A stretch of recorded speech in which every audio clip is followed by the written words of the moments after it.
Hi, this is Asean Now, and you're watching the Weekly Wrap. First up, one of the last 3 Sumatran rhinos in Malaysia has undergone a successful life-saving surgery on Wednesday by a global team of veterinary experts. Puntung, who suffered from an abscess in her jaw, had 3 teeth removed.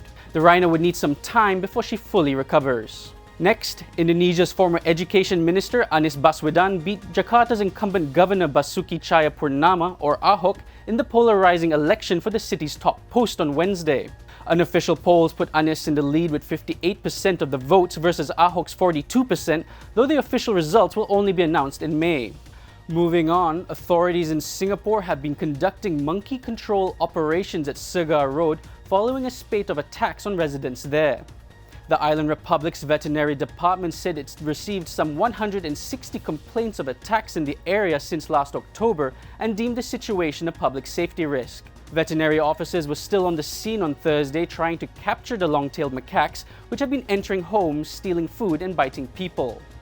Now in the Philippines, the city of Masbate in the central Philippines was transformed into the Wild West on Tuesday with the 24th Rodeo Masbateño. After a parade of 255 horses kicked off the festival, teams of participants wowed spectators in action-packed events like cattle wrestling.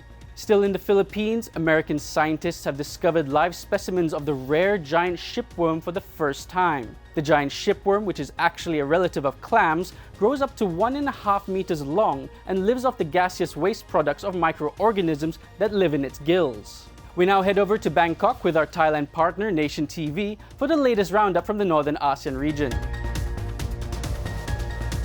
Thank you, Kuala Lumpur. Here are the latest updates from mainland Southeast Asia. Laos government just ordered closing down the environmentally destructive Chinese banana farms in the north of the country. The ban is now in force in 6 provinces after the first closure was reported in January in Bokeo province. It was conveyed by provincial authorities in Phong Sali, Luang Prabang, Sayaburi, Bokeo, Luang Namtha, Udom Sai, and Vientiane. The ban also means that the new banana farming contracts will be forbidden from being signed elsewhere in the country, while the existing contracts will not be renewed after they expire. Many Chinese investors are now planning to grow sugarcane instead of bananas because sugarcane requires less of the chemical substances needed for fertilizer and pest control. Yangon local authorities to buy more public buses from China.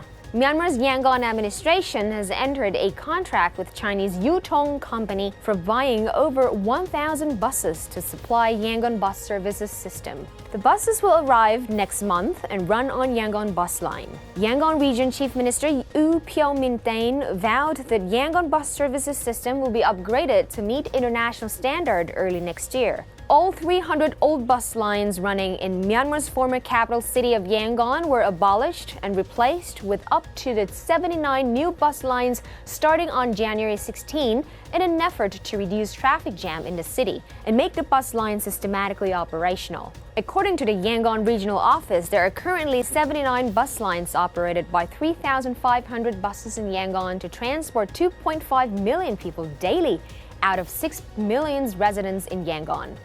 Remember the famous United passenger who was dragged out of a plane? He was a former singer in post-Saigon period.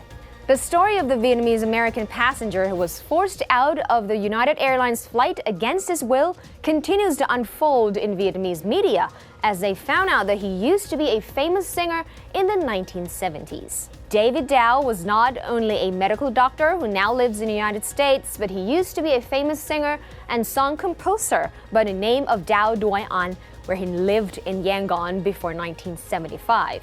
The video clip that showed him being dragged out of the plane by police officers with blood on his face went viral, and his former music teacher in Vietnam recognized him as her former student in the video clip. He founded a band of Vietnamese folk music. Thailand is still a famous destination for skilled workers from the Philippines. Thailand is a popular destination for skilled workers and technicians from countries in a grouping of ASEAN, with the Philippines taking the top spot. The Philippines ranks number 1 out of 9 countries in terms of number of foreign skilled workers and technicians in Thailand.